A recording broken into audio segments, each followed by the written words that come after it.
रुग्ण चाहता कोई नहीं, रुग्ण चाहता कोई नहीं, लेकिन जब रोग पास आ गया हो तो क्या वो मिष्ठान खाने से सही हो जाएगा?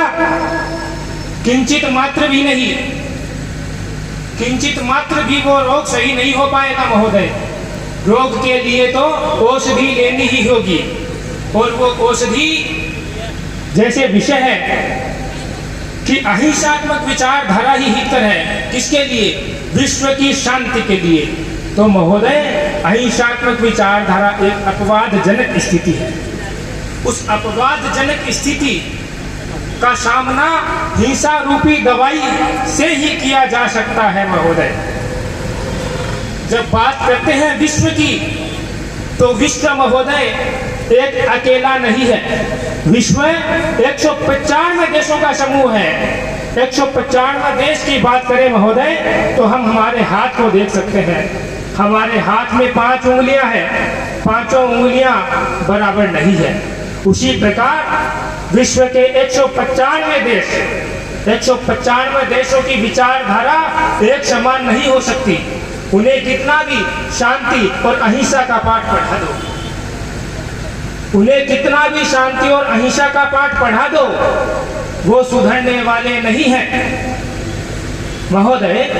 मेरे प्रतिपक्षी वक्ता काफी देर से अहिंसा परमो धर्म है, अहिंसा परमो धर्म है का गुणगान किए जा रहे हैं। मैं उन प्रतिपक्षी वक्ताओं से पूछना चाहता हूं कि वो किस अहिंसा की बात कर रहे हैं। विश्व में अनेक धर्म हैं, हिंदू हो चाहे मुस्लिम हो, चाहे सिख हो, चाहे ईसाई हो, चाहे जैन हो, चाहे पारसी हो, चाहे बौद्ध हो, चाहे कोई भी धर्म क्यों ना हो, सभी अहिंसा के समर्थक तो रहे हैं, किंतु उन्होंने यह नहीं कहा कि तुम हिंसा मत करो महोदय। जैन धर्म जो अहिंसा का पुजारी माना जाता है, ठीक राष्ट्रपिता महात्मा गांधी जी की तरह ही, उसी जैन धर्म में एक आचार्य हुए हैं जिन्होंने महोदय आक्रमण के लिए प्रेरित किया था। मेरे प्रतिपक्षी मित्र गूगल से देख के आए हैं कि ये शांति और अहिंसा है, ये हमारे बापू का कथन है। इसको हम जोर शोर से काव्य पाठ के माध्यम से, शायरी के माध्यम से सुनाएंगे, और सामने बैठे श्रोतागण, पूरा सदन मोहित हो जाएगा और हमें चल वैजयंती जैसा पुरस्कार दे देगा। हम हमारे महाविद्यालय का नाम रोशन कर जाएंगे। लेकिन महोदय, मेरा हृदय इस बात के लिए तैयार नहीं है। मैं सत्य को सत्य कहूंगा और असत्य को असत्य कहूंगा महोदय। हमारे हृदय में अहिंसा थी और अहिंसा है और अहिंसा रहेगी, किंतु हमारे ही हृदय में हिंसा भी है, हिंसा रहेगी और हिंसा ही थी महोदय। आपको याद होगा द्वापर युग आया था। द्वापर युग में भगवान श्री कृष्ण दुर्योधन की सेना, जो कौरव सेना थी, उसके पास गए थे शांति और अहिंसा रूपी शांति का प्रस्ताव लेकर कि तुम हमारा प्रस्ताव स्वीकार करो, हम कदापि युद्ध नहीं करेंगे महोदय। उसी द्वापर युग में भगवान श्री कृष्ण से पहले राजा द्रुपद के राजपुरोहित जी, वो भी कौरव सेना के पास गए थे कि आप युद्ध टाल दो, हमें तो हमारे 5 गांव दे दो महोदय। कौरव सेना ने उनको किंचित मात्र भी उनका हक प्रदान नहीं किया, जिसका परिणाम हिंसा के माध्यम से पूरी कौरव सेना को भुगतना पड़ा।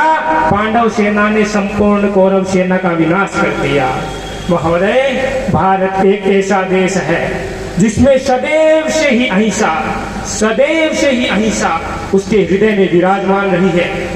और भारत कहता है कि विश्व का कल्याण हो, वो कदापि यह नहीं कहता कि विश्व का कल्याण ना हो। क्यों कहता है कि विश्व का कल्याण? इसलिए भारत कहता है क्योंकि उसके हृदय में शांति एवं अहिंसा बसी हुई है। उसी शांति एवं अहिंसा के साथ साथ उसमें हिंसा है। वो कहता है कि जब कोई, भारत कहता है कि जब कोई मेरे आत्मसम्मान पर आंच उठाएगा तो उस आंच को मैं उसी समय धनुष में तीर चढ़ाकर बींध भूल दूंगा। ठीक उसी प्रकार जिस प्रकार अर्जुन ने मछली की आंख को भीगा था महोदय। महोदय ये तो थोड़ी द्वापर युग की घटना है। अगर हम नजर डालें तो त्रेता युग में भगवान श्री राम ने भी अंगद जी को भेजा था लंका नगरी में कि आप जाइए शांति और अहिंसा का प्रस्ताव लेकर कि माता सीता को लौटा दो, युद्ध नहीं होगा। लेकिन क्या किया महोदय, अहंकारी हठी स्वभाव के दुष्ट प्रवृत्ति के रावण ने माता सीता को लौटाया नहीं और युद्ध करना मंजूर किया, जिसके परिणाम स्वरूप लंका के कितने वीर सैनिक वीर गति को प्राप्त हुए, दुष्ट रावण का अंत हुआ। महोदय एक पंक्ति चलती है कि सखे साठ्यम समाचरेत, जो जैसा है उसके साथ वैसा करो। इसी प्रकार रामचरित मानस में सुंदर कांड की पंक्ति भी है, विनय न मानत जल जड़ गए 3 दिन बीती, बोले राम सको तब भाई बिनु होई न प्रीति। धन्यवाद।